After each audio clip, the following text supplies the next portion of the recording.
So, hi, I'm Mark Clegg and welcome to the Photographer Academy. And today we're talking about getting out of your own way. I'm lucky enough that kind of man and boy now, as far as photography is concerned, you know, picking up my camera first time just before I was 16, which is a very long time ago. And basically just enjoyed photography. And yes, I bought amateur photographer and practical photographer and professional photographer, and I bought books and read them and looked at the pretty pictures and so on with it. But at the end of the day, because there was no formal education going on, I was basically making mistakes. Now, some of those mistakes can be creative mistakes. Some of those mistakes you can correct and you realize they're a mistake you don't do again, like, you know, the classic of cutting off feet, cutting off heads. Unless it's an active thing in composition, you don't want to be doing that as a rule. When formal education comes along, and what I mean by that is a workshop, and I've been lucky to be educating photographers for over 3 decades, but really what I'm trying to do is get them to A, don't make the same mistakes that I've made, but also B, to allow themselves to know the rules, but then throw all the rules away and actually be what they want to be. And often it's just, you know what, will you just take the photograph? I've had photographers around me kind of on workshops, and, you know, if let's say we've got a group of 10, I'll usually have multiple kind of clients or models. We'll split the groups into half, but before we kind of split them off to do their own thing, basically we'll kind of just do a little bit of, right, that we're doing, you know, flash on location for dancers like we're seeing in here and things really. But as far as the kind of the look and the feel, what are we trying to create? What's the whole point of the photograph? When I let photographers loose, specifically when there's no control of light, in other words, we're not using flash, I usually find that photographers will kind of just almost work like ants. They'll just move around, and they'll kind of start to take the same photographs they were before they kind of came on a course, even though I've just instructed them. Some get a real kind of, I won't say mental block, but they're afraid of developing the initial idea, especially when there's other photographers around, because they don't want to look like an idiot to the other photographers. In fact, the other photographers are thinking exactly the same thing. Let's face it, as the trainer, I don't want to look like the idiot, but there are times that I make those mistakes, and you're going, right, come on, I need to pull the genie to work here. I need to bring that kind of creativity and everything else with it and things. So let's step backwards. When I'm kind of working with flash, and I'm sure you'll be the same, is that when you're working with flash, you put in flash in a very distinctive place. So in other words, you know that this is your kind of environment, this is the use of the light that you're doing and so on with it. But when we kind of throw you into a little bit more of the kind of the on location, you can shoot with natural light. How do we kind of develop this on? And this is basically, you know, stills here from the end of a very long day on a winner's workshop that I kind of ran.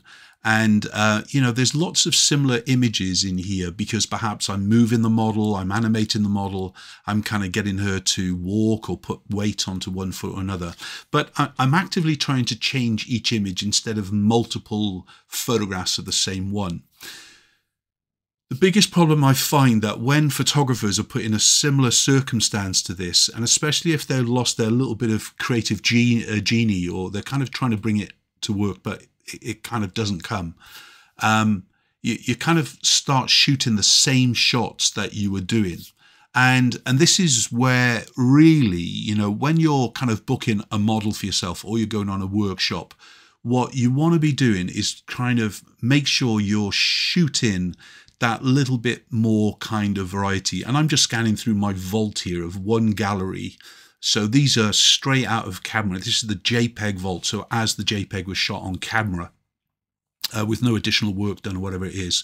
Obviously I shoot a RAW as well and so on with it. But these are the kind of the ones that are shot here. So like I was saying, when we're using flash, we're putting flash into a very specific place to get a very specific effect.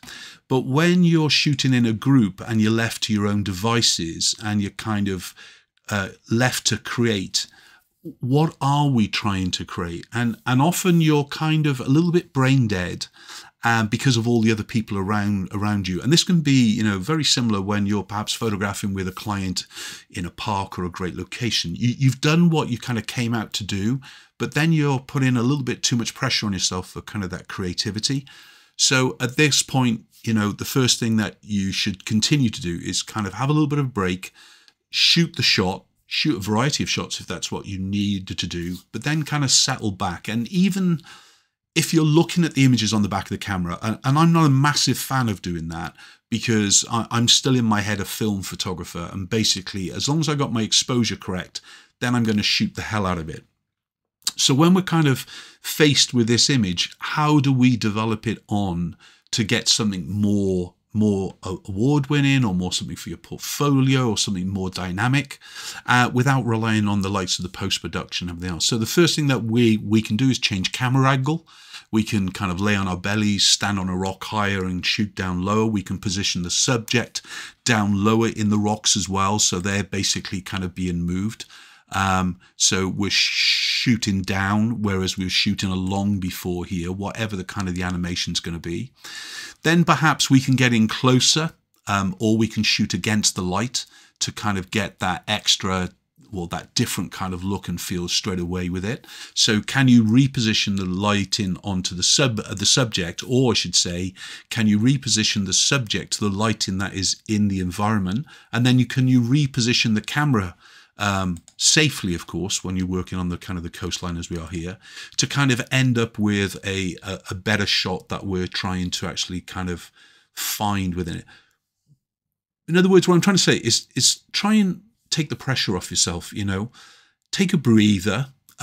If you are in a group, or if you are on a workshop, or if you're out with a client and things are not quite there, stop getting too finicky on looking for the creatives. In other words, just allow yourself to actually breathe just a little bit more and just take the shot.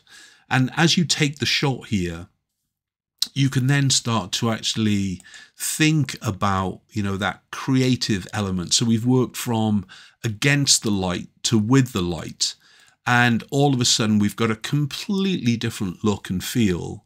And change is good. If you keep your feet in the same place, you're going to get the same shot. If you keep the model or client in the same place, you're going to get the same shot.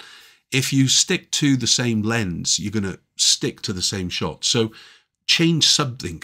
That is absolutely key. But in the same breath, specifically if you're on a workshop, stop shooting what you usually shoot, or stop shooting what somebody else is photographing. So take that little bit of control. You know, I kind of love looking over the shoulder of photographers. I like to look on the back of the camera, because straight away, that's the one great thing in education that I've been able to have during my kind of career, is that instead of in the film days where I couldn't see what they shot, now in the digital years, you know, almost, you know, 2.5 decades on now, I can basically see what the photographers, and there's absolutely no excuses. So if they're allowing a lot of space around the image, if they're really cropping in tight, if they're making exposure errors and so on with it, as an educator, but mainly as a photographer wanting another photographer to get a better shot, what I'm really looking at is the back of the camera to actually see if there's some quick fixes that we could apply, or is there something, just by planting an idea, that I can get them to think outside the box a little bit more? Because if you've gone out on a shoot and you haven't really prepared for it, so if you were coming on, say, a boudoir workshop with a photographer, or you're going on a dance workshop with a photographer, then I would hope that you would have basically looked at some ideas and you would already have an interest in that genre of photography before you even go on it. Because by doing that, it allows you to have a kind of an image banking up here, and you can just kind of recall it. Use your phone, you know, save some images, create a little bit of a kind of a picture gallery for yourself, save an album on your phone, even if you're just searching them from Google and doing screenshots. So you've got something to kind of lean back on. Because I promise you, most of the time, photographers like myself are leaning back onto things we've already done in the past, but we're massaging those ideas into something better. But I can absolutely guarantee you, I have made all the mistakes that you have made, and I'll make all the mistakes you are yet to make. And really what we're trying to do is basically minimize those mistakes. However, to finish off, really what I'm trying to encourage you to do is make mistakes, is actually throw the rule book out. Don't try and impress me. Don't try and impress others.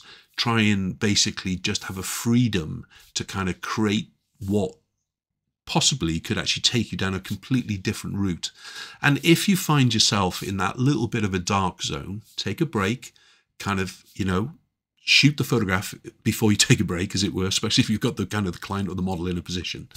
But then change it, and then actually have a little bit of an idea, take a breather and actually kind of step back from it, because we're just about to hit, you know, the spring and the summer here in UK, and you're all keen to actually get outside if you've been stuck in studio spaces and so on with it. But before you go out there, do a little bit of prep, get some ideas together so you can have some fun. And that is the number one thing. And I always say that to photographers, whoever I've trained over the years, and I've been lucky to train some really, really good photographers who've gone on to actually bigger and better things as well.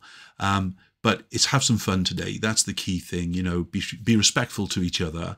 Don't just shoot over each other's shoulder. Basically, you know, make decisions, manipulate the pose, the lighting, or whatever it would be to somewhere what you want to, but don't put pressure on yourself. Have that fun. Good luck. Get out there photographing. The summer months are coming.